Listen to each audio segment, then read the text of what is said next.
Olá, meus cidadãos reclusos da quarentena, como vão vocês? Tudo bem, minha rapaziada?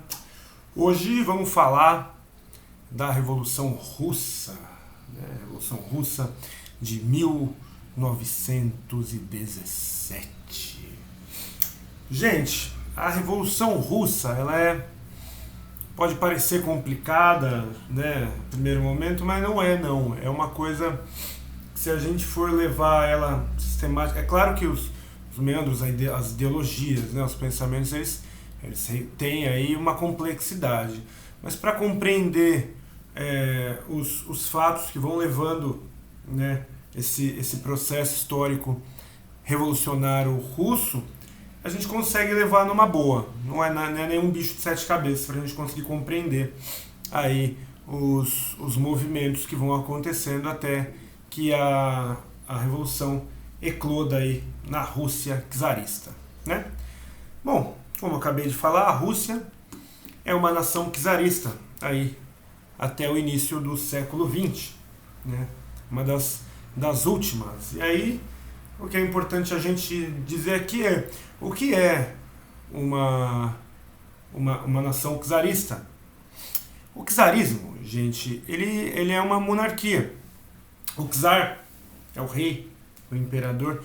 Czar vem de César, né? Os reis da Rússia, eles se denominam como czares, como césares, né? Por isso o nome czar. O czar em questão no período revolucionário é o Nicolau II, né? Que é um czar que até desfrutava de certo prestígio até a Revolução. Vamos lá. A Rússia, gente, do final do século XIX, início do século XX, era um país que enfrentava diversos problemas. Ela tinha uma população extremamente ruralizada, né? A população, boa parte dela vivia no campo, e era uma população que ainda vivia em um mundo onde existiam préstimos feudais, onde existiam impostos que a população tinha que pagar, impostos pela terra, né? Havia uma grande nobreza russa, e essa nobreza russa ela agia conforme os padrões ainda praticamente feudais, né? Um sistema de servidão, o que gerava várias revoltas aí pelo interior da Rússia. Lembrando que a Rússia é o maior país do globo terrestre, né? Essa insatisfação do trabalhador do campo, ela vai gerar diversas revoltas, como a gente acabou de falar. E essas revoltas, elas vão começar a gerar um clima de tensão dentro da própria Rússia. Os trabalhadores urbanos que vivem aí no mundo industrial, eles vão viver em um mundo que tem uma peculiaridade, a industrialização russa. Essas indústrias que existem na Rússia, elas são indústrias com um capital, em grande parte, estrangeiro. Então a indústria russa não é russa de fato, né? A indústria, ela acontece na Rússia, mas o capital dela, o investimento, ele é estrangeiro, de outros países europeus, algo que gerava uma grande revolta. A insalubridade, as grandes jornadas de trabalho, os baixos salários e as péssimas condições em geral também eram fatores que geravam uma grande revolta nos sujeitos russos. A Rússia, gente, ela se envolvia em conflitos que agravavam os problemas dela. A Rússia, entre 1904 e 1905, ela entra em um conflito com o Japão pela região da Manchúria, que antes pertencia à China e foi anexada ao Japão.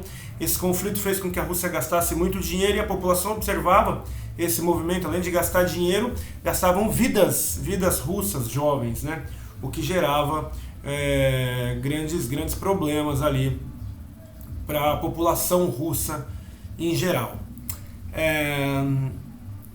Os trabalhadores descontentes russos, eles vão se unir em torno de um partido, né? Um partido social que vai acabar se dividindo em duas partes, né? Esse partido social, ele tinha duas linhas, uma linha chamada de menchevique e uma outra linha chamada de bolchevique. A linha menchevique era uma linha de uma minoria. O termo menchevique quer dizer minoria. Essa minoria, ela acreditava que o processo revolucionário marxista, que era a base dos revolucionários, essa revolução deveria acontecer segundo o ideal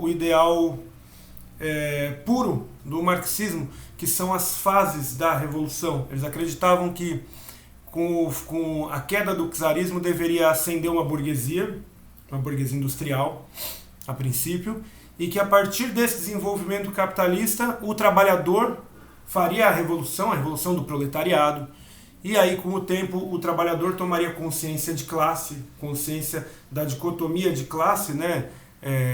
Os proletários e os burgueses, e percebendo isso o trabalhador faria a revolução, que seria a revolução socialista, né? Com a previsão de se atingir o comunismo, que é um ponto após o socialismo. A parte menchevique, a parte bolchevique, né, da dissidência do Partido Social, ela quer uma revolução mais acelerada, ela quer já partir do czarismo para o socialismo, já seguindo rumo ao comunismo, né? E esse grupo era liderado por Lenin, né? Lenin, que ficou marcado aí na história da Rússia como o primeiro líder pós a Revolução de Outubro, que nós vamos falar daqui a pouquinho. O que acontece, gente? Em 1905, em dezembro, no dia 22 de janeiro, no dia 22 de janeiro de 1905, a população foi à frente do palácio do czar. Em total ordem, a população não foi lá para colocar fogo no palácio ou nada do tipo. A população foi protestar contra as péssimas condições de vida, né, que se tinha dentro da Rússia. Soldados do czar, observando aquela movimentação e acreditando que poderia acontecer ali um motim, atacaram o povo, né, atiraram fogo no povo e diversas pessoas morreram, né, centenas de pessoas morreram. Esse é um início, né, é o prelúdio da revolução, né, isso em 5. Né. Ali as ideias vão tomar um contorno mais violento, até porque a violência, de fato, ela parte do governo, né? Então a população ela é contra-violenta, sentindo que está sofrendo a violência, a população ela vai atuar numa revolução mais drástica, mais violenta. Só retomando uma coisa, o termo revolução ele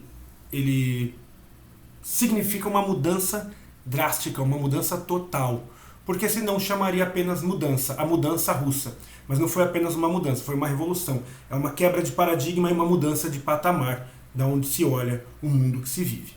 Né? Então, ali em 1914, começa a Primeira Guerra Mundial, que foi o nosso último tema, o tema anterior, e a Rússia entra nessa Primeira Guerra Mundial. Já num clima de crise, descontentamento no campo, descontentamento na cidade, a Rússia do Nicolau II, o czar, entra nessa guerra, desprendendo aí de insumo, né, gastando muito dinheiro, voltando o país para um pensamento bélico. Então a produção ela se modifica, o consumo se modifica e o trabalho se modifica, sem contar as inúmeras vidas que são perdidas dentro da Primeira Guerra Mundial. Em 17 o descontentamento é total. O descontentamento ele chega a um nível onde os revolucionários já não aceitam mais ser governados pelo czar Nicolau II. E esses revolucionários vão tomar o poder para eles, a força. Né? Dentro dos ambientes urbanos existiam grupos ali que eram grupos populares, né? Formados por trabalhadores braçais, formados por soldados, né? Sujeitos militares de baixíssima patente ali, que eram chamados de soviets. Esses grupos, esses soviets, eles tinham um poder deliberativo por regiões, né? Eles votavam o que aconteceria em determinadas regiões, né? Tudo feito pelo voto popular da população que vivia nas regiões da Rússia, né? da antiga Rússia pré-União Soviética. Em 17, a Revolução eclode, de fato, né, e é deposto o czar Nicolau II. Né.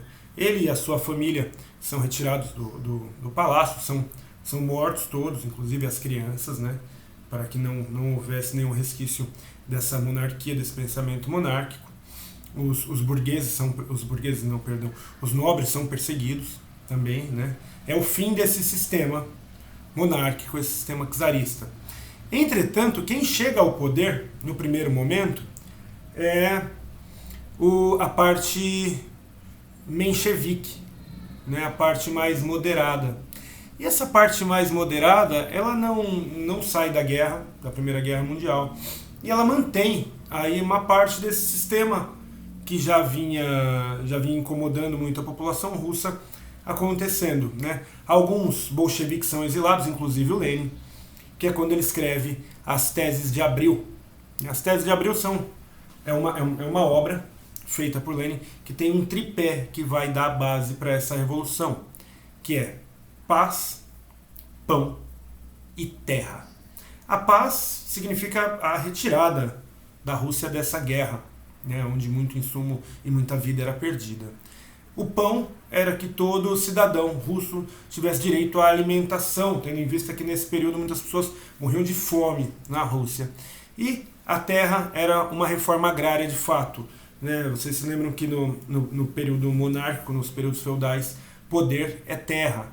Né? Então, o que Lenin propõe aí é uma divisão da terra, a reforma agrária, para que os trabalhadores possam aí ter acesso à terra e a meios de sobreviver. A revolução feita pelos mencheviques, ela vai até outubro, e aí nós temos em outubro uma tomada de poder pelos bolcheviques, liderados por Vladimir Lenin, e esses mencheviques chegando ao poder retiram a Rússia da Primeira Guerra Mundial. A Rússia sai, que é o momento que eu disse para vocês, que é quase concomitante ao momento da entrada dos Estados Unidos na Primeira Guerra Mundial, que foi nosso último tema. E agora a Rússia vai viver sobre um governo baseado nos conceitos socialistas. Né? Dentro desse conceito existe a ideia de todo poder aos soviets, né? Todo poder ao sufrágio universal, todo poder ao voto de base, que a população possa decidir aquilo que é melhor para ela.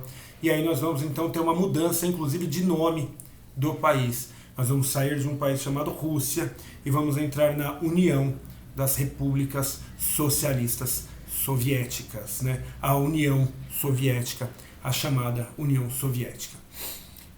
Gente, espero ter sido claro, tentei ser breve e direto aqui nessa discussão. Na semana que vem começa a ter novidade, nós vamos começar a ter uma conversa direta em live, então as dúvidas vão poder ser tiradas, vai tudo fluir de um modo mais tranquilo para todos nós, né? Vai ser legal ter esse contato com vocês, até para tirar dúvida e conversar sobre as impressões que vocês têm, sobre o que está sendo falado e como as coisas têm sido levadas aqui nesse momento de pandemia. Espero ter ajudado vocês quanto à Revolução Russa, quanto à ideia dessa revolução, como ela aconteceu. E mais para frente nós vamos conversando aí como que essa revolução seguiu e quais foram os passos aí dos revolucionários, agora não mais russos, soviéticos. Certo, gente? Fiquem com Deus. Tchau, tchau.